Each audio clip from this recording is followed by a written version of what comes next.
নমস্কার বন্ধুরা, তনু kitchen with ব্লগে আপনাদের সবাইকে স্বাগত জানাই। বন্ধুরা, প্রত্যেক দিনের মতো আজকেরও চলে এসেছি রান্নাঘরে নতুন একটা রেসিপি নিয়ে। খুব অল্প সময়ে এবং অল্প উপকরণে রেসিপিটা আমি আপনাদের সঙ্গে শেয়ার করব।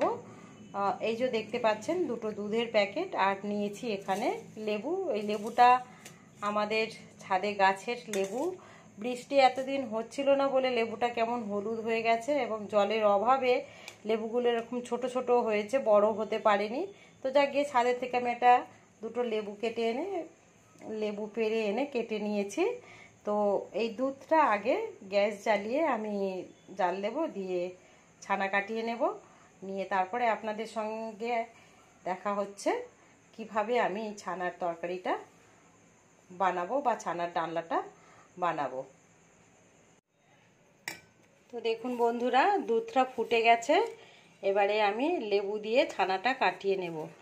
আপনারা চাইলে ভিনিগার দিয়েও ছানাটা কাটিয়ে নিতে পারেন এবং ছানাটা কাটিয়ে নেওয়ার পরে ওই যে জলটা থাকবে সেই জলটা রেখে দিলে ওটা দিয়ে আবার পরে ছানা কাটানো যাবে। তো আমি 1 লিটার দুধ নিয়েছি, দেখলেন তো 500 দুটো দুধের প্যাকেট। একেবারেই জল দিইনি, যেহেতু ছানা কাটাবো তো জল দিয়ে আর লাভ নেই।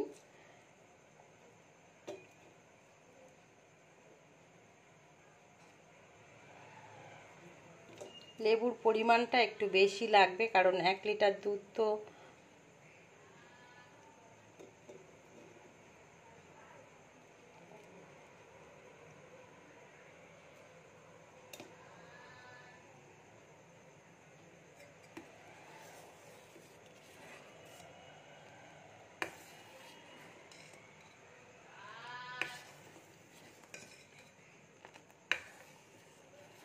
তো এবার আস্তে আস্তে দুধটা ছানা কেটে যাবে।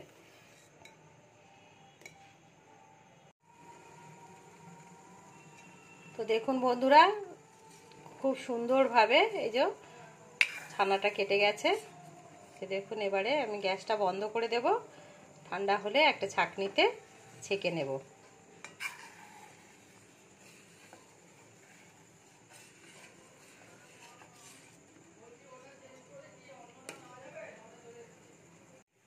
তো বন্ধুরা, এই যে দেখুন কত সুন্দরভাবে ছানাটা হয়ে গেছে। জল ঝাড়াতে দিয়ে দিয়েছি, আর এখানে আমি একটা কড়াই বসিয়ে সর্ষের তেল দিয়ে দিয়েছি। ফোড়নে দিয়ে দেব তেজপাতা, শুকনো লঙ্কা, গোটা জিরে, দারচিনি, লবঙ্গ, এলাচ, এগুলো আমি ফোড়নে দিয়ে দেব।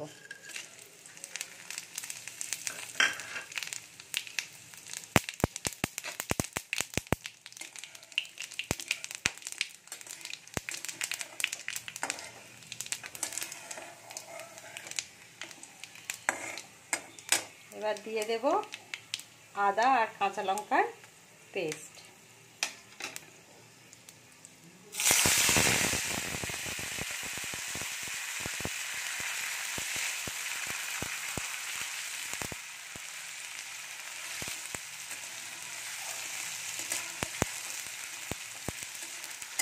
একটু ভেজে নেব, আদার কাঁচা গন্ধটা চলে গেলে কেটে রাখা টমেটোগুলো দিয়ে দেব।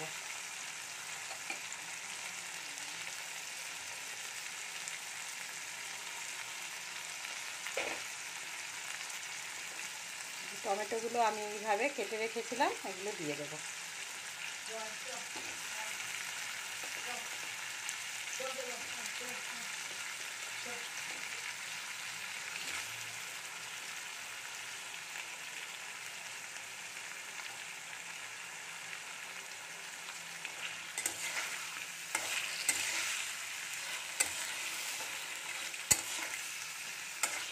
টমেটোটা আপনারা চাইলে মিক্সিতে পেস্ট করেও দিতে পারবেন।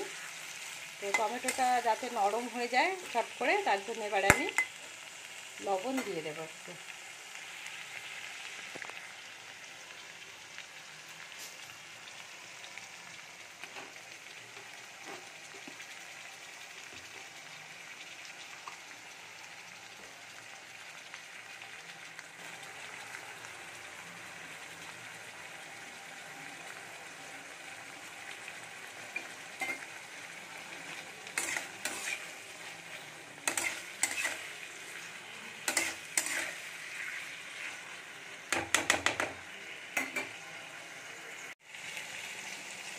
তো দেখুন বন্ধুরা, টমেটোটায় নুন দিয়েছিলাম, টমেটোটা একেবারে গলে গেছে।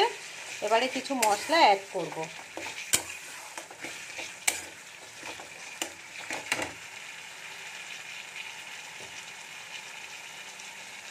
এক চামচ হলুদের গুঁড়ো দিয়ে দেব,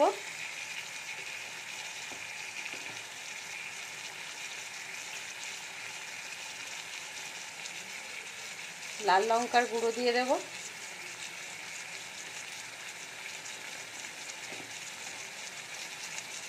জিরে আর ধনে মেশানো আছে, এই গুঁড়োটা 2 চামচ দিয়ে দেব।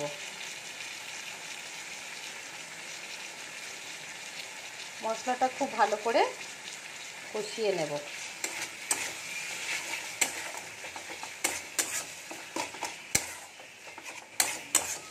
তো বন্ধুরা, এই রেসিপিটা অবশ্যই আপনারা বাড়িতে বানিয়ে দেখবেন। খুবই সহজ এবং একেবারে অল্প সময়ে হয়ে যাবে। রাত্রিরে বা সকালের টিফিনে খাওয়ার জন্য রুটি, পরোটা, লুচি এই ধরনের জিনিসের সাথে আপনারা চাইলে এটা ফ্রাইড রাইস, পোলাও এগুলোর সাথেও খাওয়া যেতে পারে। তবে রুটি, লুচি, পরোটা এটার সাথে খুব ভালো হবে। মশলাটা কষানো হয়ে গেছে, এবারে আমি দিয়ে দেব কেটে রাখা কিছু ক্যাপসিকাম।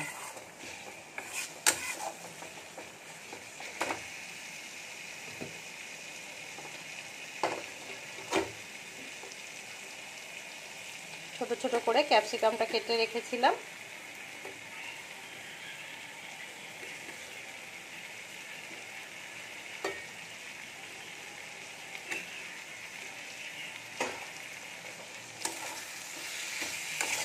ক্যাপসিকামটা দিয়ে আমি একটু ভালো করে কষিয়ে নেব।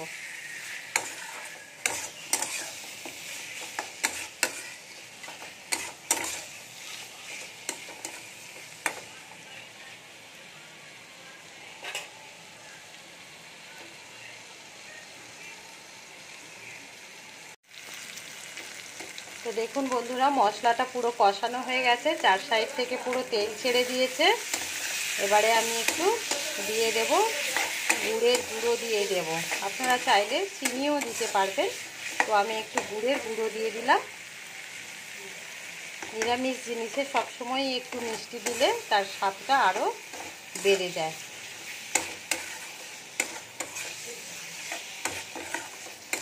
এবারে যে ছানাটা আমি করে রেখেছিলাম সেই ছানাটা দিয়ে দেব।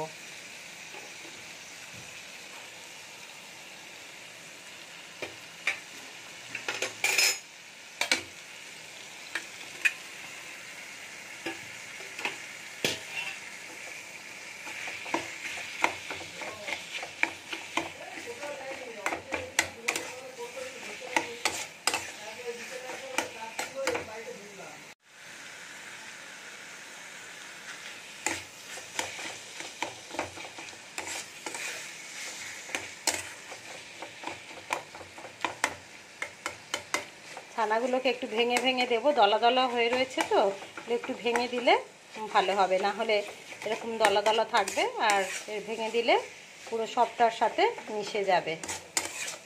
এবারে আমি একটু জল দিয়ে দেব। আমি 1 কাপ দুধ আর 1 কাপ জল মিশিয়ে রেখেছি, এটা দিয়ে দেব।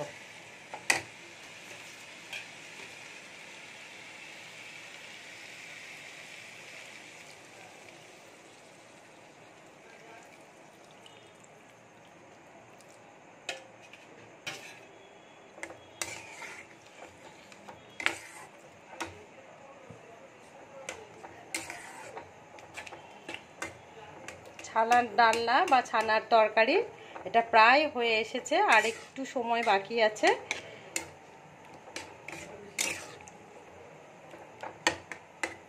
তো ভিডিওটা আপনাদের কেমন লাগলো কমেন্ট করে জানাতে ভুলবেন না বন্ধুরা। একটু ফুটে উঠুক, ফুটে উঠলে আরও কিছু জিনিস দিয়ে দেব।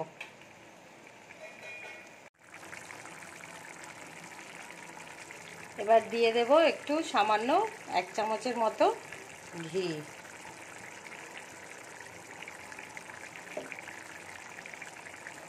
দিয়ে দেব গরম মশলার গুঁড়ো,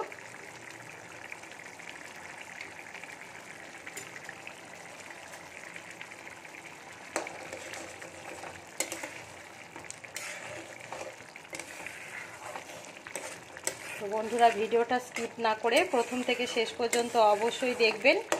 যদি রেসিপিটা আপনাদের ভালো লাগে তো একটা লাইক করবেন এবং কমেন্ট করে জানাতে ভুলবেন না কেমন লাগলো। আর যেসব বন্ধুরা এখনও আমার চ্যানেলটিকে সাবস্ক্রাইব করেননি তাদের কাছে আমার অনুরোধ রইল আমার চ্যানেলটি অবশ্যই সাবস্ক্রাইব করে দেবেন। তো এবারে ধনেপাতা কুচি দিয়ে দেব।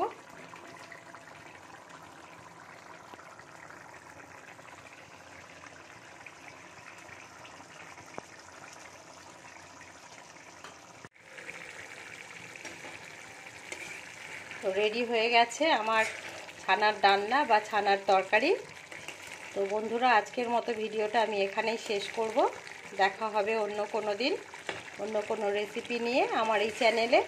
সবাই ভালো থাকবেন, সুস্থ থাকবেন, সঙ্গে থাকবেন। দেখা হবে আবার অন্য কোনো রেসিপি নিয়ে।